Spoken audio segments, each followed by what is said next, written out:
Saga, Mr.Well.Spoken, and gonna do episode 2, Vinland Saga season 1, review, recap, whatever you want to call it. So episode 2 starts, the Vikings are near a river or a lake, and they're taking a bath. It's a Sunday, it's a tradition they have. Every Sunday they take baths. But now, it's a secret, right? It's war, there's certain things that the other side isn't supposed to know, but somehow the English found out that the Vikings, they take baths every Sunday. So they decided to exploit this weakness. And the English pulled up on the Vikings camp this one Sunday as they're bathing, and they pretty much killed everyone. It's pretty cold, it's brutal, it's ruthless. Because there's this one English guy who explicitly says, kill everyone, including women and children. And well, you can imagine how fucked up that is. And that has me thinking berserk-wise, like that's some berserk vibes, because when you say kill all women and children, you don't really mean kill all women and children. Kill all women and children also means assault them and then kill them. Some of them we might take back as slaves, but it doesn't explore that narrative. I feel like this is something that the audience needs to imagine. You have to imagine the worst outcome for these people, and that's where you realize how fucked up the show really is, to an extent. In the end, it's really a show about hope, but it's really a show full of despair in that sense. Yeah, well, after the English attack these guys, we skip over to Iceland. The kids are play fighting. Wooden swords, wooden shields, wooden spears. Thorfinn, my goat, he dies as they're play fighting. He dies in the battle. He dies alongside his friends, and then they're complaining about, why do we always die first? Blah, blah, blah, blah. Why are we so weak? And so on. And then this other kid next to Thorfinn is like, well, I wouldn't mind dying as a warrior, because it means I'll go to Valhalla. And once I get to Valhalla, I'll get to eat all the meat I want. He's a fat boy, you know what I'm saying? He just wants his meat. Pause. He just wants his meat. Thorfinn, they lost, they died. Sharp. This is how these kids play. We skip over to Leif, right? So Leif is explaining to one of the young guys in the village that he's going to Norway. He's going to trade there. Leif, he's a merchant. That's how he makes his living. He's been sailing the oceans for a really long time, just trading stuff in for other stuff. But the reason he's going to Norway, it's his homeland. And Leif is a Christian, I can say it's the first instance of us seeing that Vinland Saga has a lot of religious themes, especially with Christianity. Well, he's a Christian, he wants to go to Norway, he wants to trade in some stuff so that he can get some wine for umtendeleko. I don't know what that shit is in English. It's tossed umtendeleko. The cracker wine. That's what Leif wants wine for, to celebrate the birth of Jesus Christ, because he's Christian. Yeah, bro. So as he's explaining to this young man what he does and why he wants that, telling him that I thought I'd find some wine in Iceland, but nah, so I'm going back to Norway. I need me some goddamn wine. You know what I'm saying? I'm trying to get lit with Jesus Christ. A battleship shows up. He notices it. He tells the young man, I'm gonna go get Thor's, bruh, because a battleship is coming. And this is a bigger battleship. It's not like when the slave master came, This is it's a battleship. It's full of warriors, Yom's Viking warriors. Yeah, bro. So Leif tells this boy, okay, go get this dude. Some real niggas is showing up. Okay, some real niggas is showing up. We need Thors this time, bro. You ain't trying to fuck around. Not like when the slave master dude came up. Nah, this is some real shit now. The kid goes, and as he's going there, we skip over to Thor's. He's an apprentice as a blacksmith. He's learning how to blacksmith. I don't know how long he's been doing it, because he's clearly an amateur at it. You can tell, all this dude has ever known is fighting. So he never really learned any skills. So yeah, he's fixing this pot, right? Banging on the pot, a young montage presents it to his master. I think the leak is fixed now, master. The master's like, you think so, Let's pour some water in and let's see if it's really fixed then. they pour some water in it. It still has a leak. Thor's is surprised, and it's like the other blacksmiths are just laughing at him, which goes to show how chilled of a dude he is, because he was really enjoying his life in Iceland, not fighting for 15 years. He's just a normal guy. That's all he wanted. That's all he wanted to do, to take care of his family, be a normal guy, live a normal life. So it goes to show Thor is actually just a really chilled guy. He's fun, he's nice, he's caring. Yeah, bro. So yeah, Thor's the troll, my nigga. I love that guy, man. I love that guy. And I've been seeing a lot of videos about how, Vinland Saga in general, it expresses positive masculinity. I haven't watched any of those analyses, but I plan on, after I watch season 2 though. After I watch season 2, I want to see the whole positive masculinity thing, because clearly that's the message that the show and Thor himself is pushing. That's what he's trying to teach his son. Just be a chill dude, bro. Like, you don't have to do all of this bullshit. Just, Paul, I'm fair to take care of your shit. Yeah, boom. So as this young man is fetching Thor from the blacksmiths, Floki shows up. I don't like Floki. I never have. And I used to think Floki was hard until I finally saw the ending of season 1, and I was like, okay, you're a puss. Okay, he's always been a puss, but you're a puss, dude. You're a puss. Yeah, I don't like you. I don't fuck with you, Floki, dog. And I thought he was hard, man. I thought Floki was like hard like Thor's is, but nah, he's not hard like that. Yeah, but Floki shows up, right? He gets to the shore of Iceland. All of the villages are there. Leif is there. Because Bazbooza, what's another battleship doing here? We just dealt with this shit like yesterday. Now some other troops are coming in on ice. Like, what did we do, bro? We're just a deserted island in the middle of nowhere, bruh. And like, people are coming at us. What did we do? Yeah, bro. So Floki gets there. And so he tells the villagers, I'm looking for Thor the troll. So now the villagers, they know, okay, yes, we have a Thor in the village, but there's no way he's talking about that Thor. It can't be our Thor, because wow, these dudes look like killers. And our Thor is just a big teddy bear, big papa bear, like he can mean our Thors. But he does mean their Thors. And Thor shows up. He salutes Floki and the Vikings. Yom's Vikings, what, I salute you. State your business. Yeah, bro. So Floki is like, okay, before I state my business, I need your permission to let my men land. Just let my men in. It's cool. We're not gonna do shit. Okay. Then I'll tell you my business. But take me to your cottage. So they get to Thor's house, right? And Floki, he's trying to recruit Thor. He's telling Thor about the earlier attack on the Vikings that were taking baths. So okay, Viking blood was shed. We also need to shed some English blood. These motherfuckers attacked us when we were most vulnerable, those bitches. So this is war. This is war, dude. This is battle shit. It's warrior shit, We need revenge. And for that to succeed, we need you, Thor the troll, hero of the Yom's Vikings, the strongest captain we've ever had. Now this goes to show how much of a beast Thor is. Because Floki pulled up, right? When he pulled up, I was like, oh, this motherfucker look hard.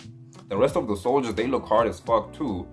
And, these guys, they all revere Thor. They all look up to Thor, So it goes to show how decorated Thor is as a warrior. So as he's trying to convince him, he actually lies to Thor and tells him that King Sweyn requested all soldiers on the battlefield. And that includes you. Or that includes deserters. Because Thor, he deserted. That includes deserters. Deserters will also be forgiven. As long as you come fight in this war with us, King Sweyn is not gonna be. You ain't gonna have no problem. It's all good. Just pull up. It's all good. All's forgiven. We don't care you deserted. We'll forget everything. Which is a lie. Yeah, bro.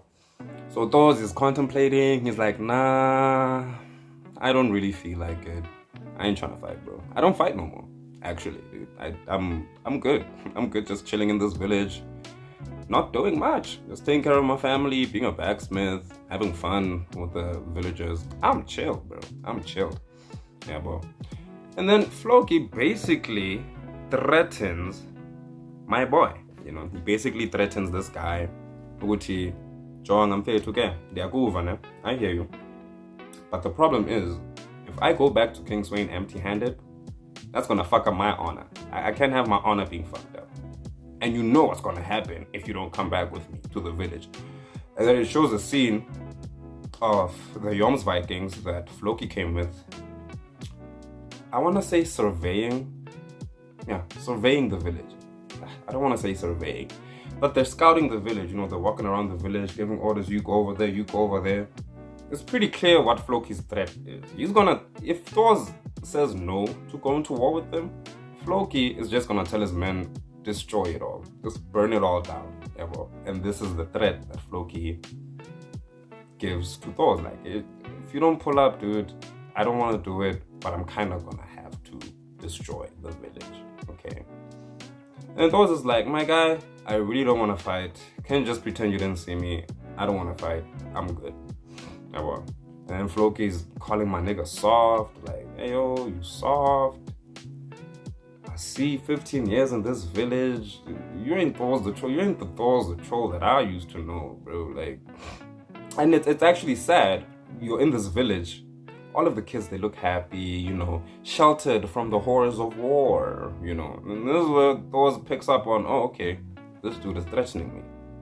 He gets a little pissed, but then we ask Bamba, because it's one of those, I can kill this guy real quick, I can take care of the other soldiers, no problem, but the aftermath, it's gonna fuck the village up. What about the rest of, because they're not gonna attack me alone. If I kill Floki, they're gonna fuck up the village. I go to kill some, they're everywhere. They're scattered. They fucking shit up at the same time. I could take care of the entire fleet, but the village is gonna be fucked in the aftermath. So you know what? Cool, Floki, I'll go with you. Yeah, bro. As Floki's leaving, Thor's a troll. See you at war. I'm glad you finally came to your senses. Yeah, bro. The villagers, they're excited for some reason. And this is the whole sheltered from the horrors of war thing comes in. These people don't know war. They live in Iceland in the middle of freezing nowhere. Yeah, well, they don't know the horrors of war. They don't know what's good for them. They're excited for war. The young men are excited for battle. Can't wait to catch my first body. Like, that's a good thing. Yeah, well, so Floki leaves. They give us the shot where the villagers are excited and Thor just has his head down, pissed. And he's not amused at all at the prospect of war, because that shit is horrific. I don't want to kill people no more. It's not what I do anymore. That's not my life. He's not excited at all for this shit. And then it cuts back to Thor's and Leif having a conversation in his house. Thor's is explaining to Leif why he left battle and why he's not trying to fight anymore. He tells Leif, I realized how pointless it all is. I mean, I have a family now. I'm a family man now. And going towards just stupid. Killing, it's all pointless. He then tells him why he has to go to war. He explains to Leif why I do have to go. I don't want to go, but I have to, because if I don't, these guys are gonna come back and they're gonna destroy the village. Desertion is unforgivable where I come from. Vikings, they don't forgive desertion, is what he explains to Leif. Leif understands. He's a chill guy like that. But okay, he has a family, he loves the village, he doesn't want to go to war. It all makes sense. If anything, I'll join you on your voyage, but I'm gonna get off at Norway, but I can get you halfway there. And Thor's like, cool, I appreciate that. Because, Leif knows how to sail the seas, he knows the directions and everything. He's a navigator. So Thor's kind of needs him up until Norway.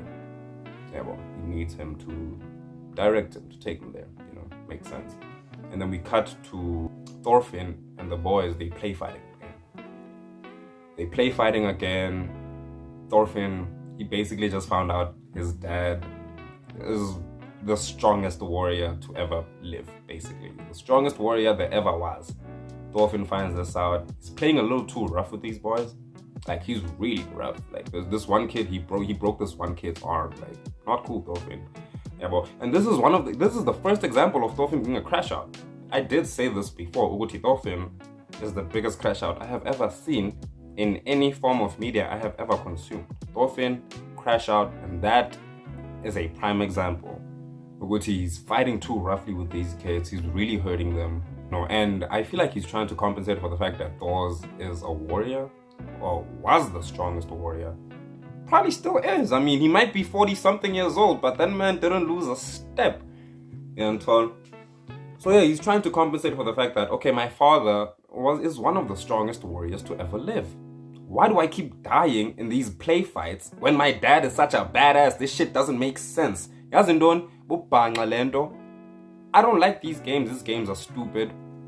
He really starts beating on these kids. And then the enemy troops, get him, spear troop, they kill Thorfinn, but Thorfinn doesn't stay down because this shit is stupid. He gets up, this other kid tries to tell him, yo, Thorfinn, we just killed you, what the fuck are you? Thorfinn just slams this boy in the face with his wooden sword, throws it away. He's like, this shit is dumb. He leaves, wipes some blood off his nose. He's running back to the house. As he's running back to the house, we see Thor's, one of the parents, called Thor's, we need your help, my kid. Thor's pulls up this one kid with a broken arm. Right? He treats the kid, puts a splint around his arm. The other kids that are crying in the back with bruises and some of them are bleeding because Thorfinn hurt them. They explain to Thor's that Thorfinn did this. He's been playing a little too rough lately. We don't get it, bruh. Please talk to that nigga. And then Thor's is like, Thorfinn? My Thorfinn? Nah, it can't be my Thorfinn, bruh. He's the softest, sweetest little boy. He's 6. These boys that are crying, they're like 10, 12, bruh. The other parent even tells Thor's, nah, don't take it too seriously. I mean, it's just kids being kids. And it's actually pretty impressive that he's 6 years old and he's fucking up 10, 12-year-olds, actually. Must be because he has your blood inside him. Thor's the troll, Must be because he's your son. He's pretty strong. It's impressive for a 6-year-old. And then Thor's is like, oh shit, I'm so sorry. I'll give him a good talking to. Treats the rest of the kids. As he's treating the kids, Thor gets to the crib. He gets to the storage. He's looking for shit, He's looking for a weapon. For whatever goddamn reason. What's a 6-year-old gonna do with a sword? You're 6. You don't understand what you're doing. That's Irva trying to tell him, good dude, what the fuck are you doing? It doesn't mean, and then, Thor's just throwing shit out. I'm looking for a sword. Looking And then he finds Thor's chest of weapons, the only clean chest in that storage. Funny enough, it's the only pristine object in that room. Opens the chest up, it stores his old weapons, armor, all of that, and then he finds this dagger. And this is the dagger we see him use throughout the rest of season 1. It's his main weapon. He's a dagger boy. You know what I'm saying? He's a dagger boy. Cool. So as he's looking at this dagger, right, Thor shows up. Thor comes in the room, grabs the dagger by the blade, squeezes the dagger. He starts bleeding. He has a point to prove. But he doesn't get there and scold him about the kids that he hurt. Nah, because he understands what's going on in my boy's mind. He understands, which, okay, Lomfana Lona, he just found out, I'm this and that.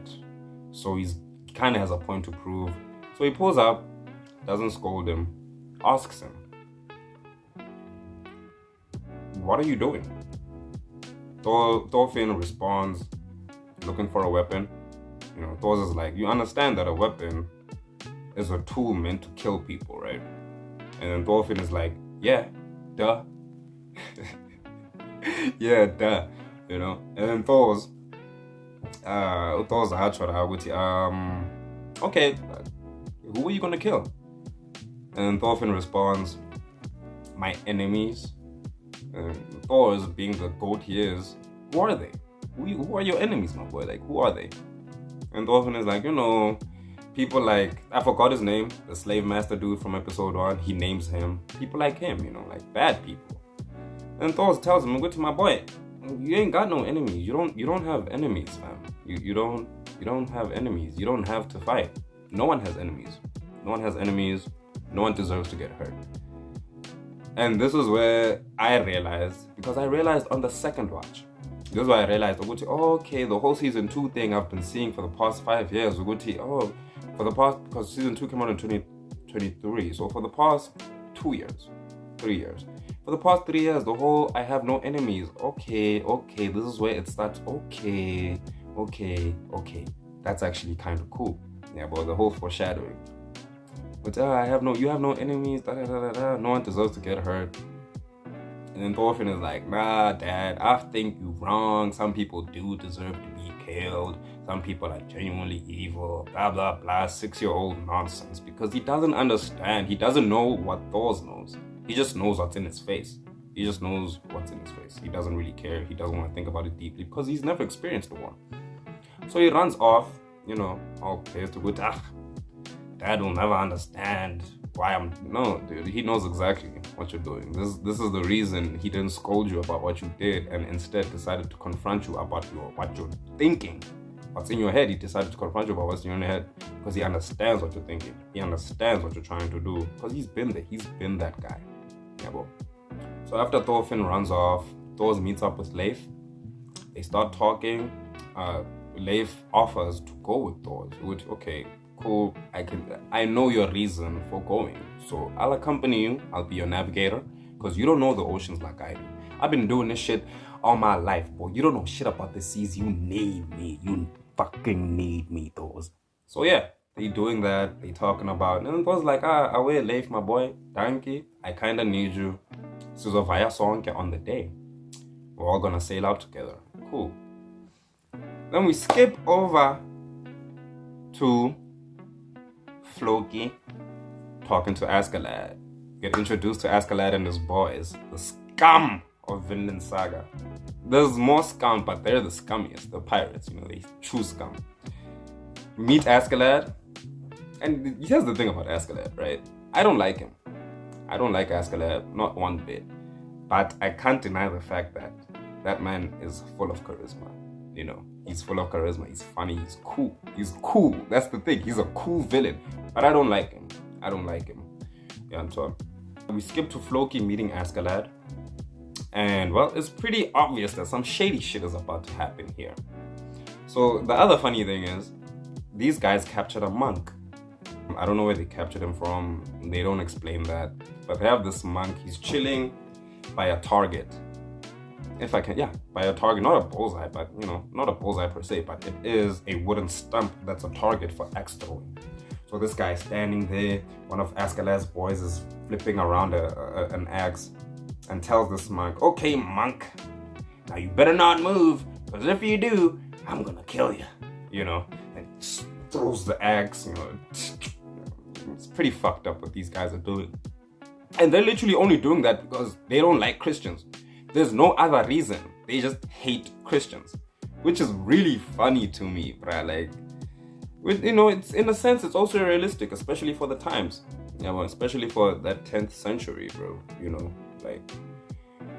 But yeah, that's the thing about Vinland Saga as well, is that it's not battle all the time. It's really philosophical, and it has a lot of religious themes, which are really gonna play a role, later on in the story, especially with Prince Canute, who I guess we're gonna introduce at a later episode, what I'm saying. But for now, that's episode 2 recap, Not much going on in the episode. It's simply the main plot of the episode is just Floki recruiting Thors. This is Thors going back to battle, basically. Yeah, well. And that's the episode 2. The episode 2 recap. I want to say review, but yes, recap/review. And the rest we will see next time. And until then, it's all dandelion. It's all dandelion, folks. What I'm saying? Mr.Well.Spoken. Yeah. So when I'm man, if I make another one, I really didn't feel like making this one today for some reason. I wasn't feeling great, but I was like, let's just fucking do it, because I love Vinland Saga. I love talking about Vinland Saga. And the first 2 videos, those were purely experimental, just to see my formula. I wanted to test out a formula, but how am I gonna make these videos? Yeah, when I figured it out, I'm chilled with it. It's not perfect, but it's not perfect, but just bear with me. Just fucking bear with me, Trying our best out here, ain't we? And well, until then, this is only Bonako episode 3.